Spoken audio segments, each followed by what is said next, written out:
chama ambacho kwa wilaya moja kina viongozi wengi namna hii. Hakuna.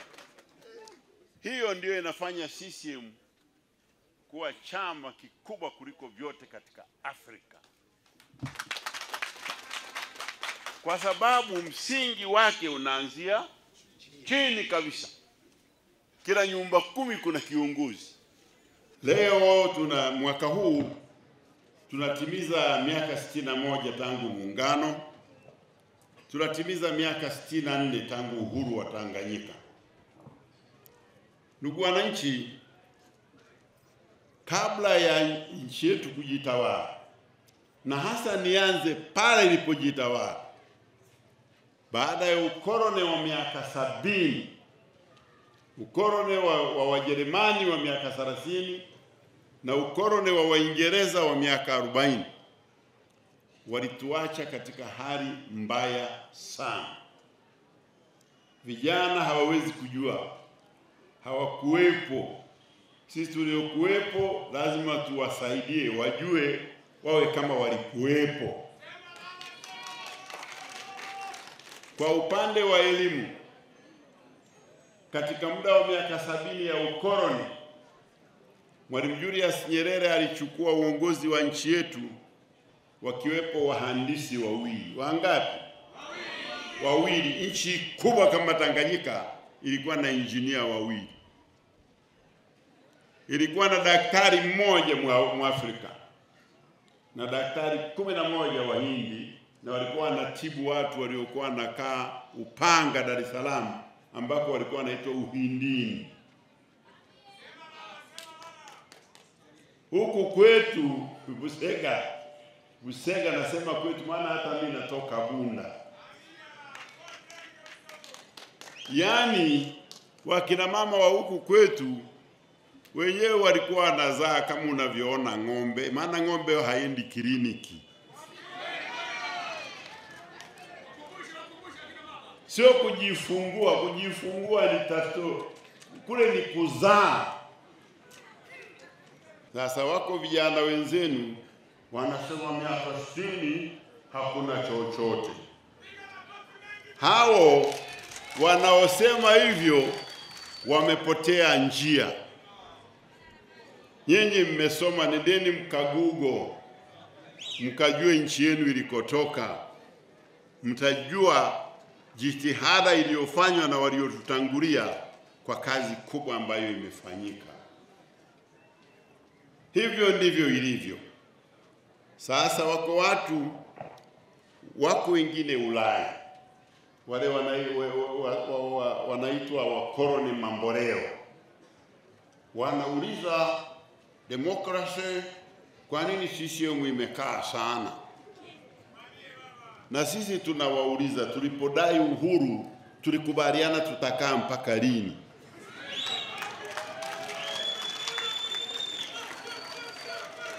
Kwa hiyo tunataka tuwape majibu wao na vibaraka wao kwamba tulitafuta uhuru kwa ajili ya kuleta maisha bora kwa watu, na kazi hiyo ni ya kudumu na tutaendelea kuwepo.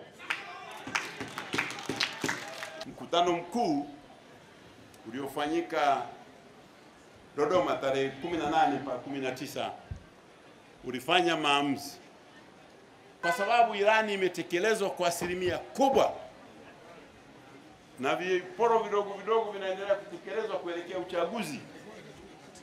Tukakubaliana tumpitishe Daktari Samia Suluhu Hassan awe mgombea kwa tiketi ya CCM kwa uchaguzi wa mwaka huu.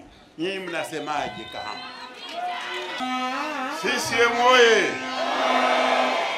Wote kwa pamoja tukakubaliana Rais Samia awe mgombea, kwa sababu amefanya kazi kubwa kwa maendeleo ya Watanzania. Twende tuokote tu mtu huyo kwa jina la demokrasia, hata tumjui, tumpeleke aende urais. Urais ule ni wa kuokota tu mtu hivi hivi. Hamna, mpaka wewe amejaribiwa ameshinda, au sio?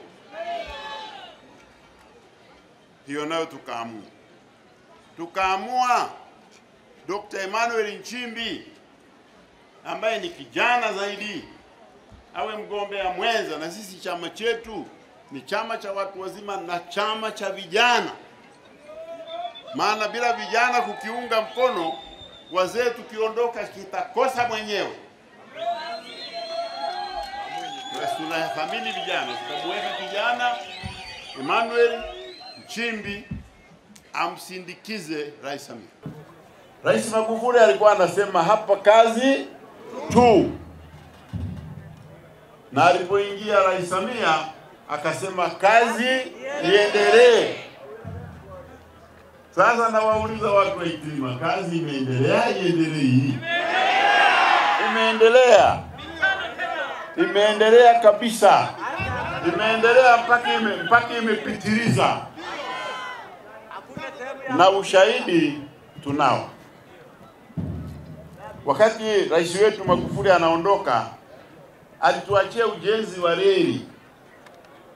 Lakini reli ile ilikuwa haijafika mbali. Ilikuwa inakaribia Morogoro na ilikuwa haijaanza kutumika. Ndiyo ikachukuliwa na Rais Samia Suluhu Hassan.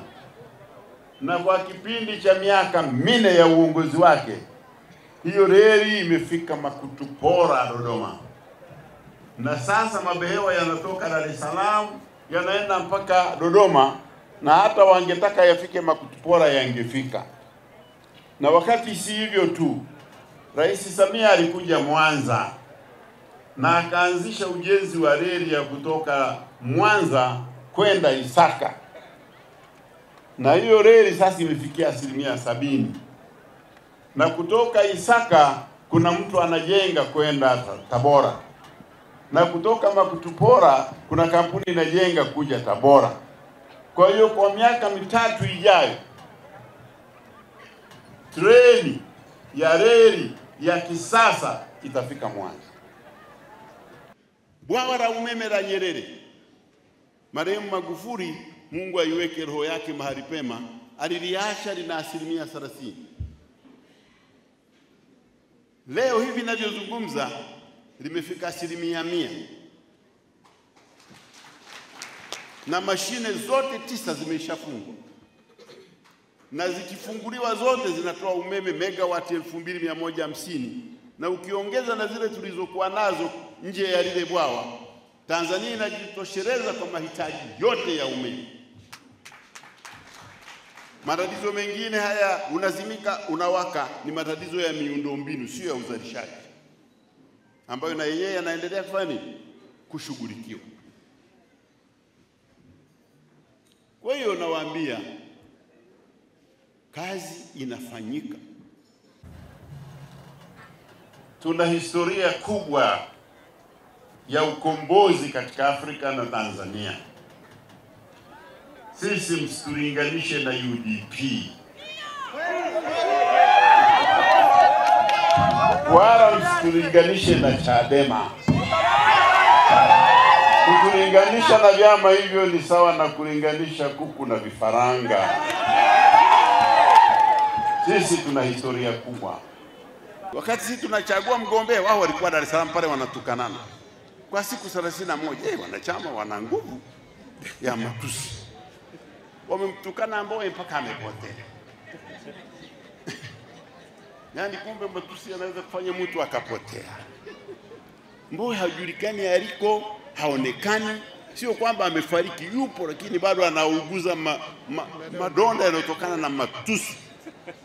Kile chama kinaitwa Chama cha Demokrasia na Maendeleo, lakini kwa mwezi ule kilikuwa ni Chama cha Demokrasia na Matusi. Unajua, jambo hili la kibinadamu, binadamu kuheshimiana ni jambo la kawaida tu. Wote tunafanya makosa. Hata CCM, sisi ni chama cha wanadamu, tunaweza kufanya makosa, lakini tuna kitu kinaitwa tujisahihishe. Chama cha Mapinduzi ndio tulipewa leseni ya kuendesha Tanzania kwa kipindi cha miaka mingapi? Ndio. Sasa muda wetu karibu na expire. Kwa hiyo kazi iliyobakia ni kujaza mafomu ili kuomba ridhaa kutoka wenye mamlaka ambayo ni wananchi. Na katiba ya Jamhuri ya Muungano katika jambo hilo inasema hakuna mtu, hakuna chombo chochote ambacho kinaweza kuzuia uchaguzi usifanyike. Hakuna. Awamu inayokuja ya baada ya uchaguzi tumekubaliana, mimi ni mjumbe wa kamati ya ilani, tumekubaliana kwamba lazima vijana wapewe nafasi maalum. Lazima tuwape nafasi ya kufanya. Kama ni uvuvi, wavue kisasa, wasivue kama babu zao. Lazima tuwasaidie zana za kisasa. Nilikuwa namtania mwenyekiti, alikuwa ananiambia kuna kitaru cha kahawa vijana wa Mreba wanatengenezewa. Nikamwambia hapo sawa, lakini vijana hawa hawataki hela za kungoja miezi 6. Wao wanataka haraka pale pale.